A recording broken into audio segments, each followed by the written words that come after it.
But don't think that because that they are publicly against what you are doing, that they aren't privately able to help you in some ways.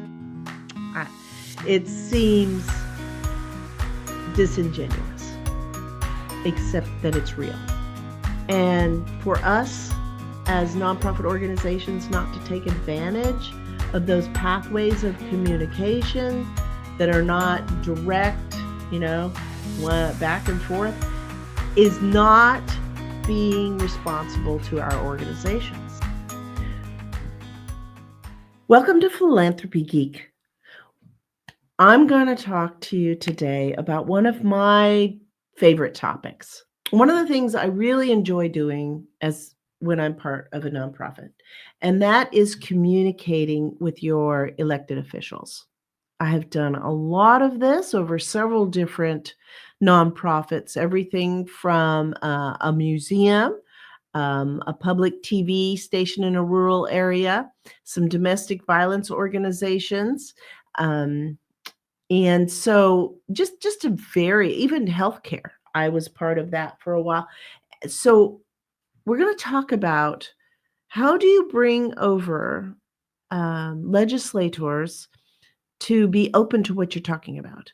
Some topics are harder than others. We're going to just start there and acknowledge it. I mean, obviously, in our current environment, a trans rights organization is going to have a harder row to hoe than a daycare organization, say. Each one, though, will have its own challenges. And the helpful hints I'm going to give you today, each one will be able to use those hints. And if you use them to their fullest capacity and really take this information in and try to incorporate it in every single action you have that's toward the elected officials, you're going to see a difference. Even when you reach those obstinate ones or the hateful ones even, you're going to see a difference. I know you will, because I have used these same strategies and tactics and had them really come out with some really great positive results.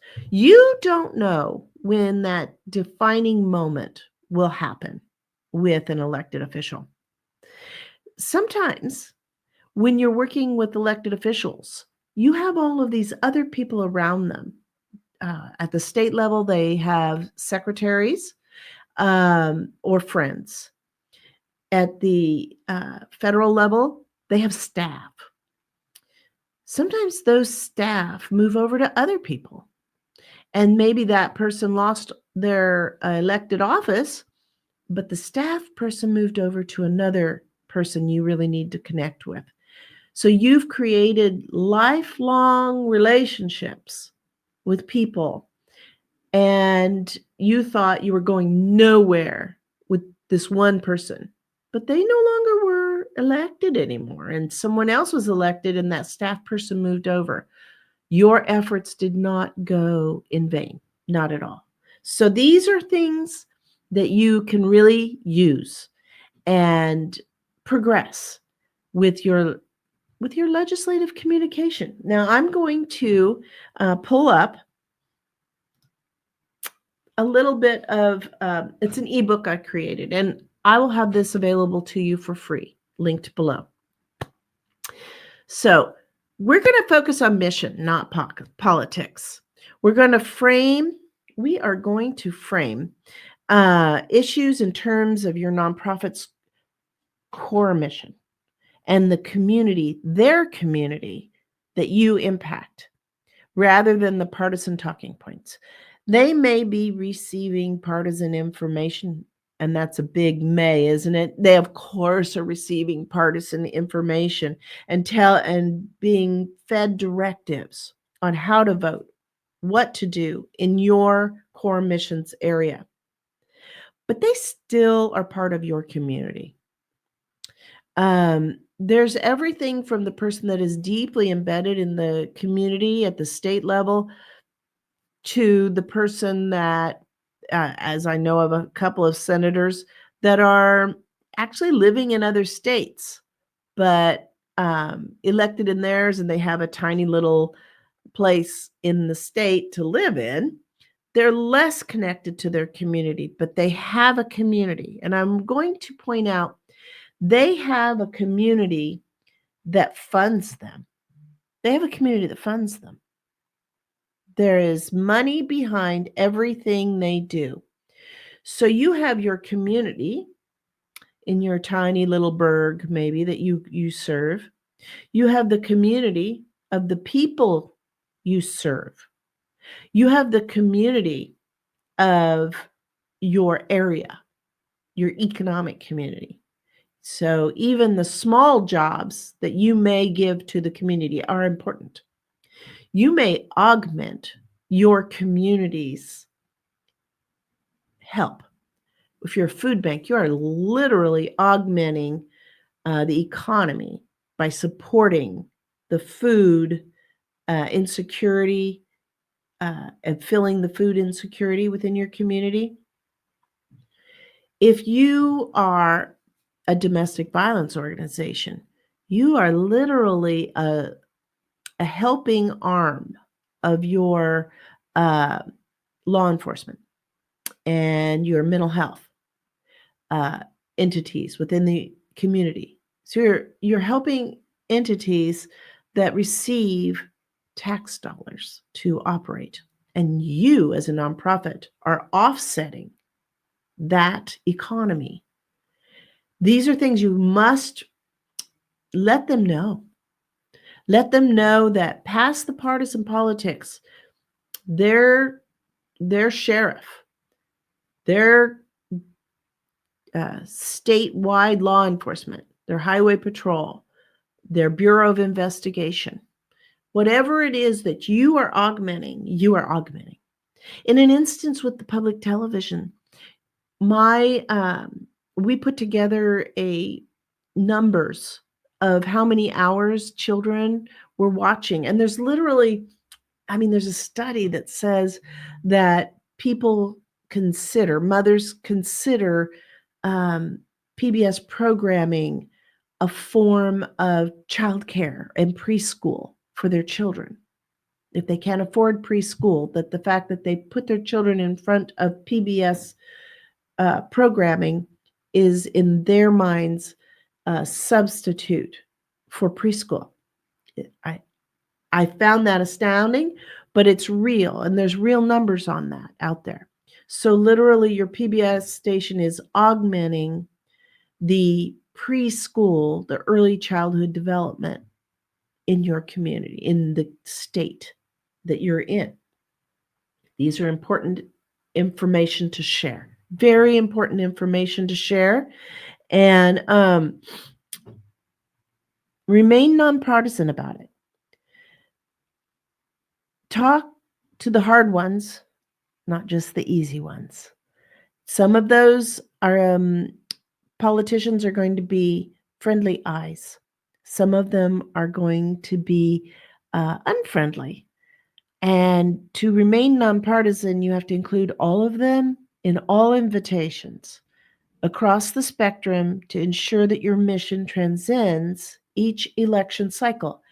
Because even if the new elected person is not of the partisan politics that you assume will be a part of the group that supports you. I have seen many hands come across the aisles. Even in these difficult times, I have seen many politicians come across to areas that they were told not to because they had a personal family member situation. There was perhaps a bad situation within their state that had a lot of press, and your organization or organizations like yours were the only solution. You don't know what will happen. Don't be partisan. Invite everybody to the party and be prepared to let them in at where they are in their journey. Be the expert on their and your issues. I recently was delighted to hear about a situation where a state legislator was not necessarily the biggest supporter of the organization, but there was need for some legislation. And a local community member whose family member had been affected by something, and the state legislature was willing to back the legislation. And the executive director of the organization stepped up, had the research, had the information for best practices on this piece of legislation. Together as a team, it was put together and presented and eventually passed. And it was a good piece of legislation. That state legislator has a much closer relationship with the organization than she ever had before. And same organization had prior to this had a very distant relationship with the state senator, and just could never get any time with him. He wasn't mean, he wasn't rude, it wasn't bad, but he wasn't in any way in their corner. And they were afraid that if he wasn't in their corner, that someday this might be a problem. And she just kept at it. And something changed within that person's life. And he had new information around the topic of the nonprofit. And he reached out to them and asked them if the next time they were at the State House, if they would make time to visit with him. Wow, he has ever since been an avid supporter of the work that they do and other organizations within his region in the same topic. That's where you can really see a change, is when you're ready and there and you're the expert on the opinion. Look at the topics that they're talking about. Many of us work with organizations that have more than people think, correct? I'm going to go back to the domestic violence. Domestic violence is any violence within the home, correct? Well, we think of it as partner violence. Absolutely 100%. It is about partner violence. But it's also about elder violence, violence on the aging. And not just violence, obviously, but abuse of any kind. Mental abuse, financial abuse. Many of our financial institutions are required to report if they see financial abuse on the elderly. Skimming of their Social Security checks, controlling them about their Social Security checks, all of those things. And they have to report that, usually to their area aging. But be a part of that. If you're, for instance, in their case, if your legislators are a little off-put by what you do in other areas, focus on the areas that they can get their minds wrapped around, like aging abuse. Be that expert. If you see that there is legislation or topics that this person is dealing with around elder abuse, just remind them, we are the go-to in your area, along with the Area Agency on Aging, around elder abuse. We rehouse the elderly that are being abused, the same as we do with partner abuse. Oh, really?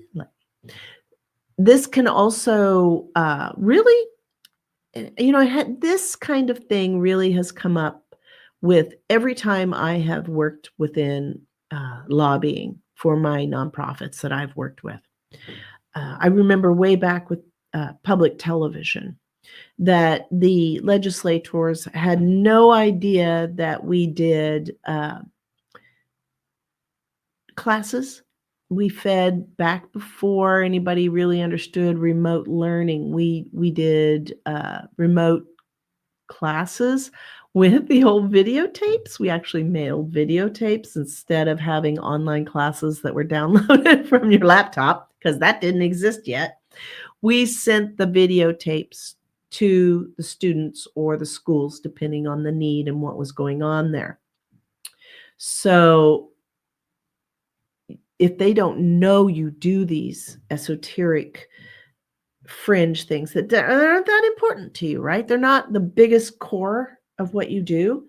Make sure that their needs, you're the expert on remote. If you do that in your area, if that's part of your mandate, be the expert on that. So when they do something with remote learning back in the day, we were able to raise our hand and say, hey, we do a lot with remote learning. What would you like to know? How can we help you with this legislation? How can we form the future of something we're already working with, right? Find those common ground issues. It's a little bit of more of what I was saying, and identify areas of potential bipartisan agreement that align with your mission, and that aren't politically divisive. I'm not saying that you deny you do what you do that might upset some political groups. I'm telling you, highlight and bring those legislators that have prickliness around the other things that you do, bring them in on the things that you can really align on, right? Okay. Be the host and the friendly face. I have many times just gone to political open houses or yeah, I have just always been there and been the smiling face.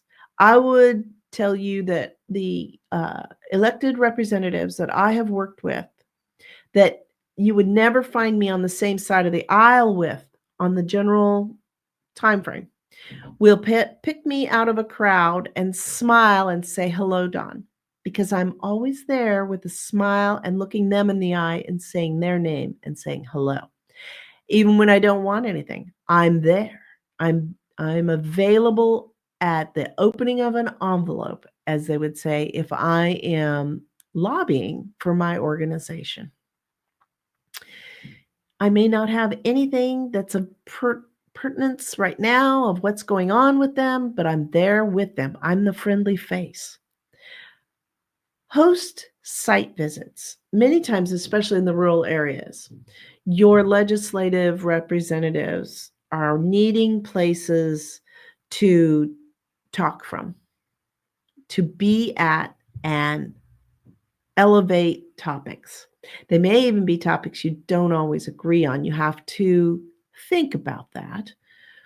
If it's a topic that they're going to discuss, which rarely it is, that would not align with you at all, like maybe embarrass you, don't do that. But I would say I've never seen that happen. I'm not saying it hasn't happened. I'm just saying I've never seen that happen. When we have said as an organization, if you guys need somewhere to have a coffee, or would you like a tour and we can do the coffee afterwards and you can talk to constituents, they've always jumped at it. They're always looking for a new and fresh place. Sure, they can use the library. They're just looking for a new and fresh place. And it's great to bring people in to your whatever your organization does. And you know, sometimes a tour can be boring. It's just an office. Well, if the legislative person is there to have coffee with constituents, well, you can talk about what you do and take people from office to office and say, this is our office. If your offices look shaggy, now is your opportunity to talk about the need for upgrading facilities and why your facilities are shaggy, right? So if it's an uncomfortable place to have a coffee, that's fine too. It's a launching pad to have people in your community chat like they need a better office. So, don't be shy, even if you don't like your office space. You can get around privacy issues too. Not a problem. I've had an organization that has a very private shelter just have their office available and then did a slideshow of the shelter without human faces in it. So you can get around privacy issues rather easily, actually. So invite them to your work firsthand. Um, let them see what's up in their district. Invite your partners in. You can tell them all day long you work with law enforcement all the time, and they can go, "Well, I'm sure you do." But if you do an open house and you have the sheriff there and the police chief there and the highway patrol there and even a state bureau of investigator person there, and they're all talking and milling about in uniform, they're your allies. And you invited them to the coffee open house. They're just at the coffee open house at your invitation because you're touring your building. And they're your allies you work with all the time. Invite them in. It doesn't look bad at all either to go through your donor list and make sure that if you have a donor that is also one of their key political supporters, you invite them to specifically be the legislator's host. Help them, kind of be their guide. Like I'm just going to stand next to you, and I donate to this organization and volunteer here. So I just am so proud that you're here. So and let them be a part of it. It's being that connectivity. Does that mean they're always going to vote with you? No. Are they going to think of you in a different light when they do vote? Yes, they're going to think of you very differently. This works. I know it's hard out there. It's difficult to bring that connectivity, to feel like that the partisanship is just this wall of hatred on some of the folks that you serve. You can get past it. You can get past it. High level communications. Practice, practice, practice your active listening. Understand that legislators and their priorities and constraints, understand they may not vote with you on something because it's a trade-off. Understand that there's zero way they're going to publicly support you, but they're going to privately support you. I have seen legislators, federal level, support an organization and verbally say bad things about them. Many people know who Bob Dole is, and I called Bob Dole minutes after he got off of the floor of the Senate, where he had we'd watched it on TV, said bad things about supporting PBS. And it was my job to follow up on a very specific federal grant that he had been a part of. And we needed the money wired or sent in our account so we could pay for some very expensive equipment. And I said to my boss, he's on the TV right now talking bad about us. I'm supposed to call and ask for that. And you're like, where's that money? I think I was about 26 or 27. And my boss said, yes, don't worry about it. He'll answer and he'll let us know where that, where the process is on that. So I did what I was told, and I called his office immediately after he got off of the floor. And sure enough, I thought I was getting a secretary, I was just ready to talk to a secretary. No, Bob came on himself. He asked me what the weather was. He asked me how the people who lived across the street, who were major Republican donors, were. And I had seen her that morning out doing her flowers, I told him. And he was delighted. He asked me my name. He needed to know who I was related to in the area, which wasn't many people, but I let him know who I was. And he did know some of my relatives, shockingly. Then we got down to brass tacks. He told me exactly where that money was and when we should expect it, and that my boss was able to then coordinate the purchase of equipment. And it was the first time I met him, and I met him many times after that. But don't think that because that they are publicly against what you are doing, that they aren't privately able to help you in some ways. It seems disingenuous, except that it's real.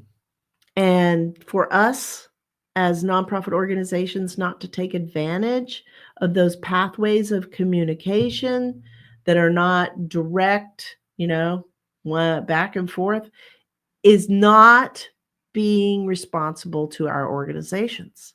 We have to work within that system. The system can be seen as very broken, but it's the system we have to work within. And then be consistent. Don't get what you want and then drop the ball. Keep going. Keep communicating. Establish regular ways to communicate. Don't be shy. Send the emails. Send the newsletters. Communicate with the employees, the staff. Text them. Send them. If the senator helped find some funds for a piece of equipment and the equipment has arrived in a box, take a picture of it, text it to the staff member and say, yippee skippy, we just received that new x-ray machine. It's invaluable. You keep that communication going. You update them on the reg. You give them the happy news, you give them the sad news. Don't just communicate with them when you're needing money. Don't just go running Mach 10 hair on fire when you think your funding's going to be cut. They don't know, and they've not built a relationship with you. They're not even going to listen to you. They're going to listen to somebody that they've built a relationship with. So be prepared and be friends of friends. Be solution-oriented, for sure. No matter what the problem, be there for them. Be there for them. If you have a connection and you can see, you're keeping up with the news, you can see they're having a problem, connect them with that person. Maybe you're just casually chatting with them. Maybe you're casually chatting with them and you find out they want to sell their house and they haven't got a realtor. Probably not a situation that's going to come up, but suppose it is. Or maybe it's their staff person. They just were hired. You reached out and said hello and congratulations, and you're chatting with them, and they go, well, we've yet to buy a house. And you say, have you found a realtor? And they're like, no, we haven't even got that far. And you can say, well, I have a really good friend that is a realtor, and I will email you her contact information. The simple act of helping somebody in their office with something, a problem has nothing to do with you. No skin off your back. You have just helped a person. They're going to be a part of your life because you chose to reach out and be a part of their life. Join coalitions that have nothing to do with your partisanship. You've got your coalitions. You already have. You've got your associations, your hospital associations, your domestic violence associations, your public media associations. You already belong to those. Belong to associations that have nothing to do with that. For instance, within public media, it is now not uncommon at all, but back in the day, it was super uncommon for public media organizations to belong to broadband organizations. They have a lot to do with each other. And my organization ended up being a part of that kind of organization because we were so rural, and we had to create those relationships to get the cable run. We have fiber optic that goes through a large swath of rural area where I'm from, and it was very early days on that. So we joined up with those organizations, the telecom organizations, in their associations, just because we needed some of that, and we needed to be a part of that legislation. But now it's very common for your public media to be a part of those telecom communication associations. Look for the associations that will benefit you, that are not necessarily in your wheelhouse already. Be a part of those associations. Here is a great idea for, say, domestic violence. Um, I know a domestic violence organization that does continuing education with law enforcement. They started that with a grant they received, and then the grant went away, but they kept doing it. You can extrapolate on that. You can do it for law enforcement. You can be a part of uh, coroners education. There's a coroner that I know that does a lot of criminal education from his point of view, and he's very entertaining, very CSI, and hooking up with that, say, on strangulation education or traumatic brain injury education with for your law enforcement and your legal. Don't forget your legal people who are representing different people across your state and completely unaware of strangulation issues, completely unaware of traumatic brain injury issues, and other domestic violence situations. Partnering up with those legal bar associations that are doing continuing education and constantly looking for really good continuing education, but also, hey, don't forget your law enforcement. Like I said, don't forget your healthcare providers and their continuing education. That's just one little sliver. Um, what is your organization, and what are some other areas that you can belong to those and create coalitions within those groups and make your footprint bigger, so when you go to talk with that legislative group, you could say, we together would like to see this happen. We, the domestic violence organization, along with the law enforcement organizations and the healthcare organizations, would like to see this happen. So create coalitions that it's a lot harder to argue with. So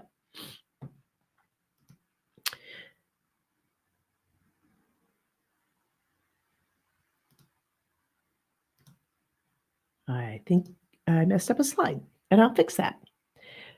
Stories. So the title of this shouldn't be Prepared, Be Friends of Friends. This should be Share Personal Stories and Express Gratitude. Yes.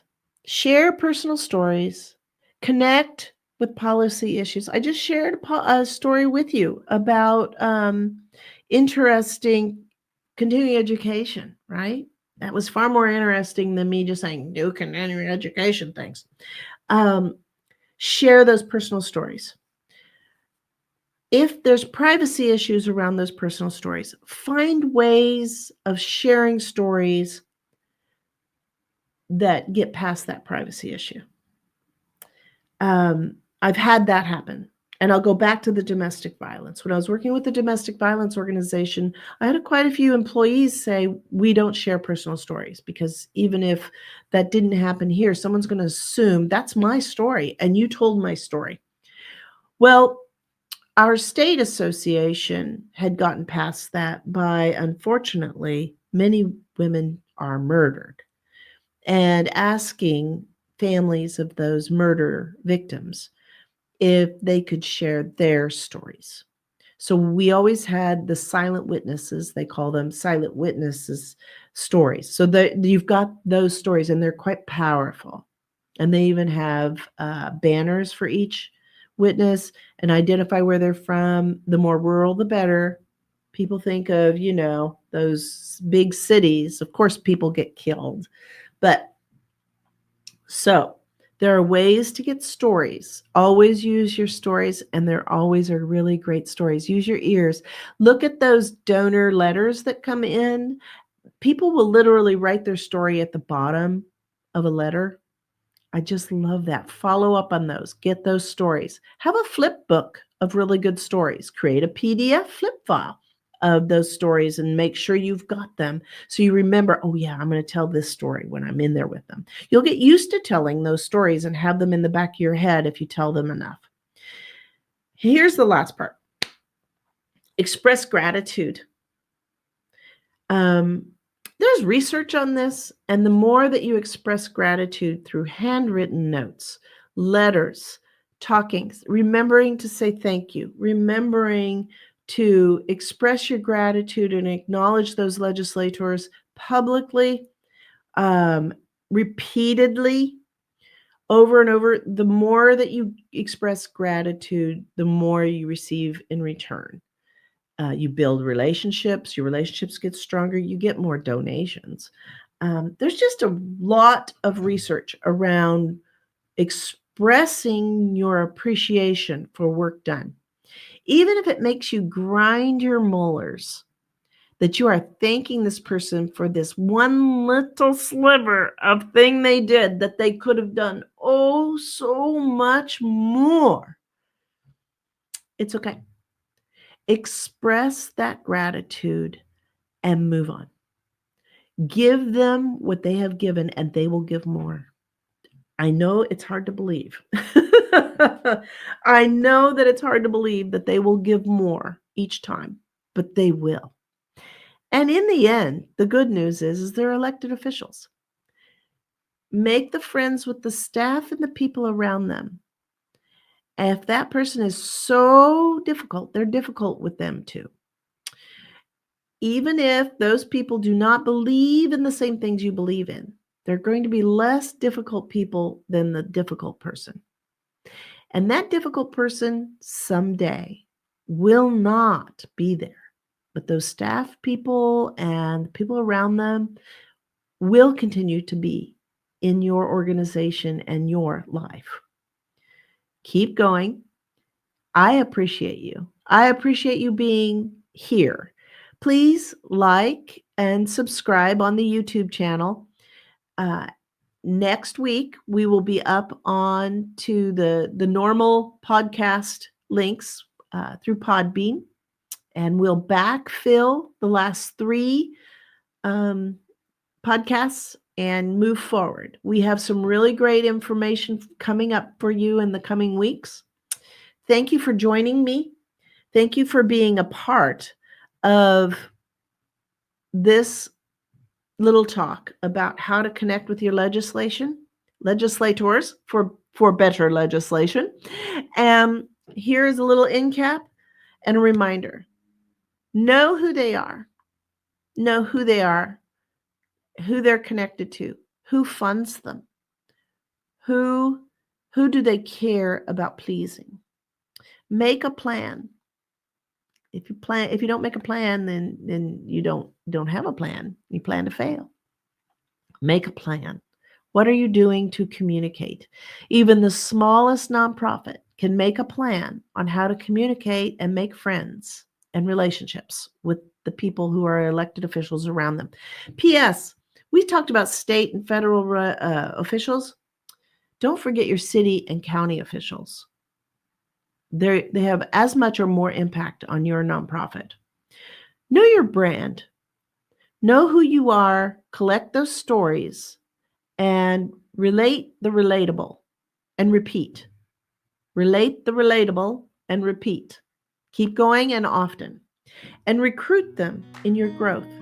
Recruit them to be a partner in your organization's growth and the people you serve. And thank you. I hope this has been helpful.